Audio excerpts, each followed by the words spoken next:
we come now to item number 11, which has been referred to us from the Audit and Risk Committee on the regular health, safety and wellbeing report. I'm going to ask Councillor Newman to move this and then lead the discussion on it. And perhaps Deputy Mayor Cashmore, you'd like to second this? Okay, Councillor Newman, would you like to introduce this item? Yes, thank you, Your Worship, and good morning. This is the Audit and Risk Committee's referral of the Health, Safety and Wellbeing report. The Audit and Risk Committee is an advisory committee and it fulfills an important role. The committee has considered this report. I commend the report as well as appreciate the work that the officers have put into this matter, and I'm happy to move the motion. Thank you very much. And our Acting General Manager, Health, Safety and Wellbeing is Elaine Toll. Elaine, anything that you want to add to Councillor Newman's comments? Kia ora, Mayor, thank you. Just add some brief comments and then open for questions. So this report covers our health, safety and wellbeing performance over the December-January period. The impact of COVID, particularly as we've moved into phase 2 and shortly into phase 3, has been felt across our business areas as we deal with isolations and contact tracing and things like that. The business areas are utilising their business continuity plans and at the same time managing the care for their people and well-being. Probably one of the significant notes in the report is around violence and aggression. And we've seen that an increase in our incidents through December and a slight reduction in January. This, you'll have seen that the numbers have increased following the introduction of the vaccine passport requirements. So we went from 36 events in November through to 152 events after that was introduced in December, down to 140 in January, and we're still managing around that same level, although the numbers haven't been finalised for February. So just wanted to give you an indication of what we're doing next. We have engaged a programme lead to help us co-design, evaluate and co-design what the actual risk is. So looking at all of our areas where our workers are exposed to this risk and looking at how our work is designed and what risk that presents, as well as looking at collateral and training requirements that might be needed. And that will see the kind of next step in the No Excuse for Abuse campaign. And of note includes online abuse as well as verbal and physical. So that person has been selected and is due to start with us on the 3rd of March. Thank you. I'll open for any questions. Thank you, Elaine. We have the first question from Councillor John Watson. Yeah, thanks, Mr. Mayor. The question I've got is in the evolved through the HAURA review recommendation to speak up, and I'm just seeking a bit more detail about this external speak up channel that is, by the sounds of things, looking to be implemented early in March of this year. So could you just give a few more details about what form that external channel is taking, and I guess the communication program that will accompany it to make people in the organisation aware that it exists and how they can avail themselves of that service if they need to. Great question. Thank you, Councillor. Unfortunately, I can't give too much detail. That project is managed by another team. We link with that team around the interaction between systems, so our instant reporting system and what this channel will be about and the impact there. So I can't get more information and come back.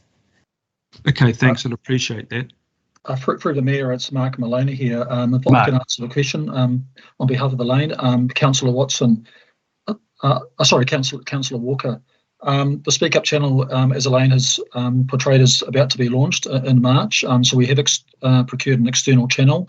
We're working with the provider, working through the communications and implementation at the moment, and there will shortly be communications coming out about the launch.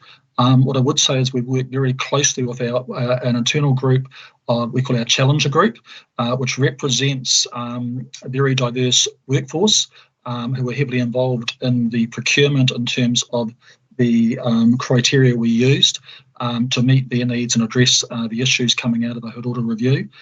Some of those individuals were also involved in the evaluation, and we're very comfortable that it actually meets or addresses the concerns that they had in terms of being a purely independent channel, gives our people another choice, and the way the channel is structured is, and the communications will be structured, will actually reduce many of the perceived barriers to using Speak Up. But there will be a communication coming out shortly to elected members and all staff on that launch. Thank you very much for that, Mark. Councillor Watson, has that answered your question? Yeah, no, I'll look forward to that memo. Thanks, Mr. Mayor. Thank you very much. Second question from Councillor Richard Hills.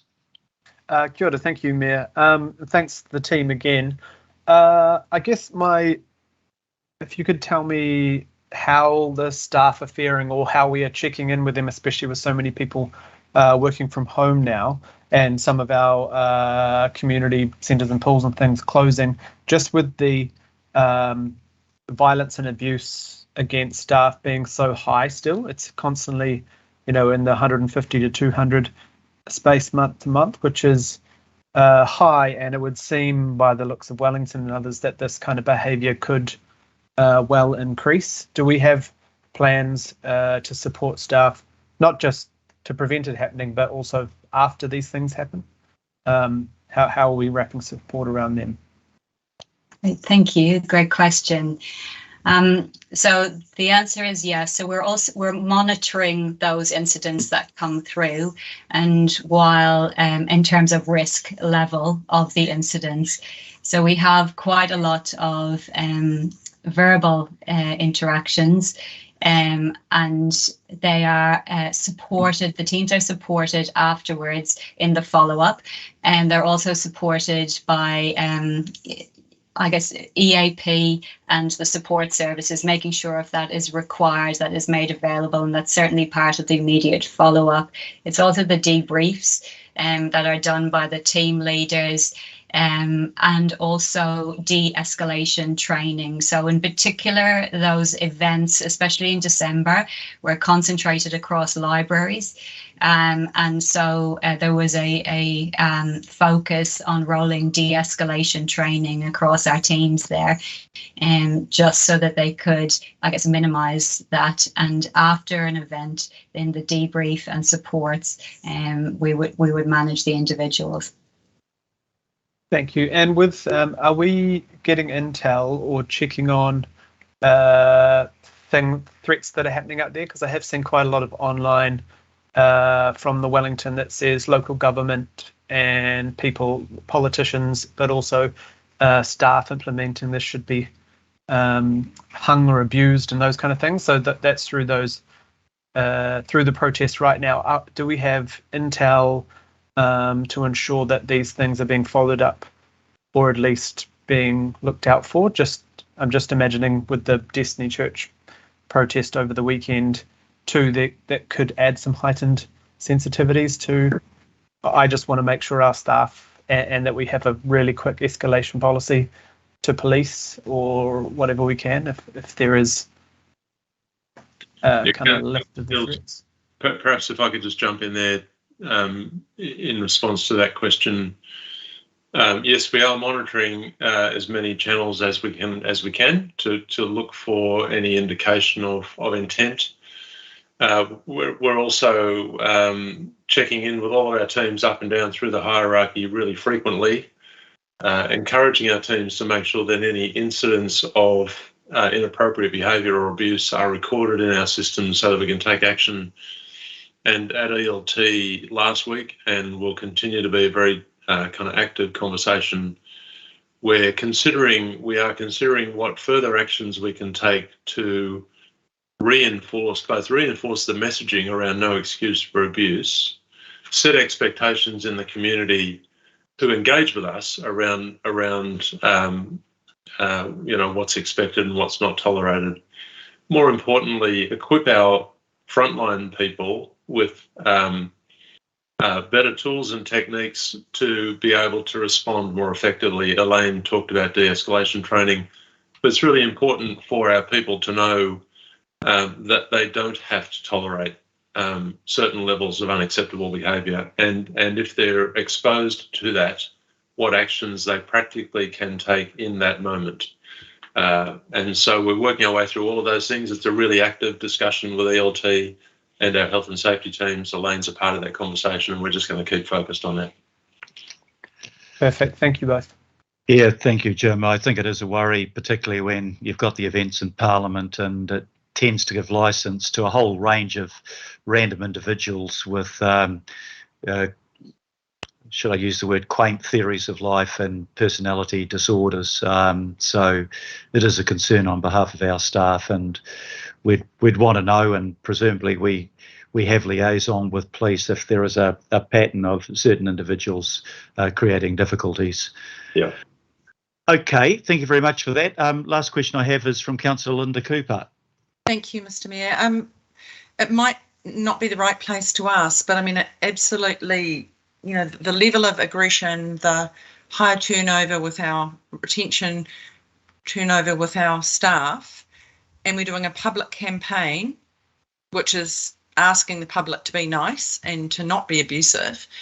Has the Audit Committee had a look at how, or our ELT looked at how, with that impression going out, how that might affect being able to recruit new people when they see, oh gosh, that place is not a safe place.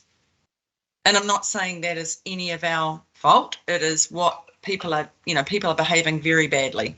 But does that make it a place where people want to come and work, and how is that going to affect our recruitment of frontline staff? Councillor Cooper, thank you. I have to say we haven't seen a noticeable downturn or change in our ability to attract people. I don't think we're unique here. In fact, every service provider premises that I've been into in the last couple of weeks have had their own version of kind of expectation notification for their customers in their front offices. And so it is a broad kind of phenomenon across our community. As I say, we haven't seen it have a material impact on our ability to attract or retain people, but it is something we need to look out for. On the flip side of that, I think our ability to do things that demonstrably show that we care about our people is part of our employee value proposition as well. So there is a positive side of that we need to keep working on too. Thank you. Yeah, and I agree. It's right across the retail and hospitality sector as well. So, but no, that's reassuring. Thank you. Thank you very much. I have no other questions. Are there any comments? If not, I'll put the motion, which is to receive this report. All those in favour, please say aye. Okay. Aye. Aye. Aye. Oh, sorry, to the contrary, no. Point of order, Chair.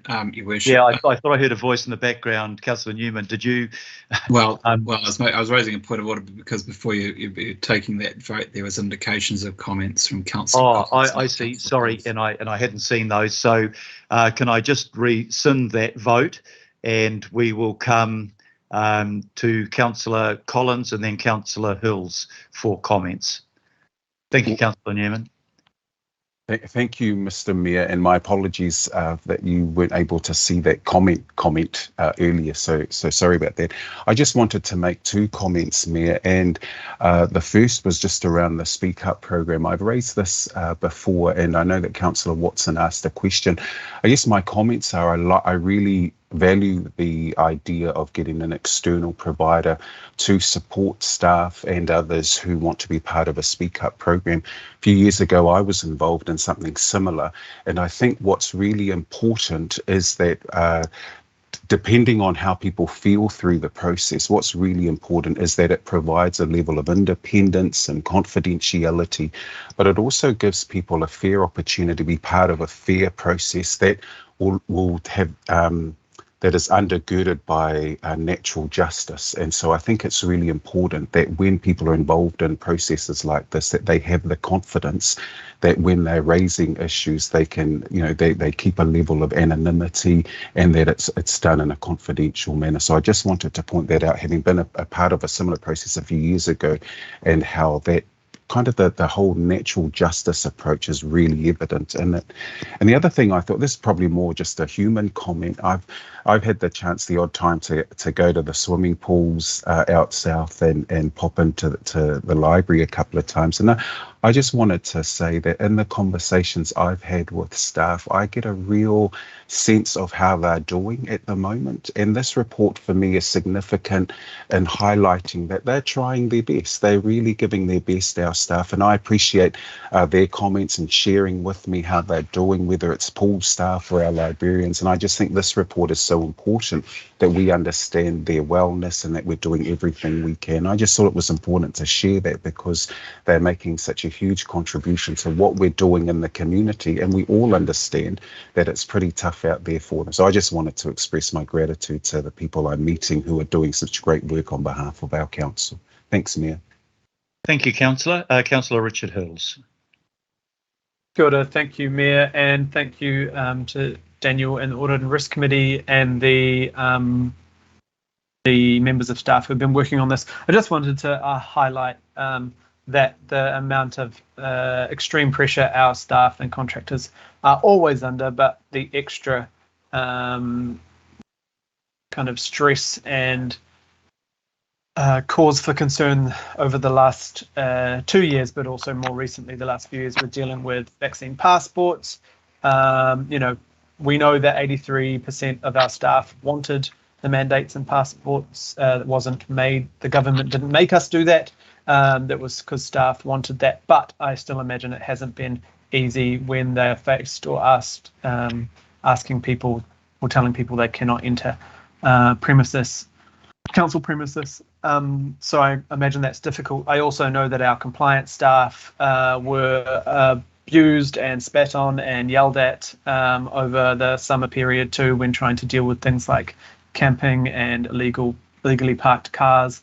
I know that our parking wardens are now going around in twos and sometimes with police support because of the physical abuse they are sometimes facing. So I guess what I hope is that while we all prefer these things to happen very seamlessly and very quickly and all the time, that we all need to acknowledge as members of the public, but also elected members, that the priority needs to be the safety of staff and contractors. And unfortunately, that means some things don't get sorted straight away or in the way that the bylaw says, etc., because it is actually not safe for a lot of people to be doing what we maybe want them to do or hope that they can do in a quick succession. So I just want to make sure that all members of this committee, but also local boards, realise how difficult it is to sometimes get those solutions or outcomes because our staff are being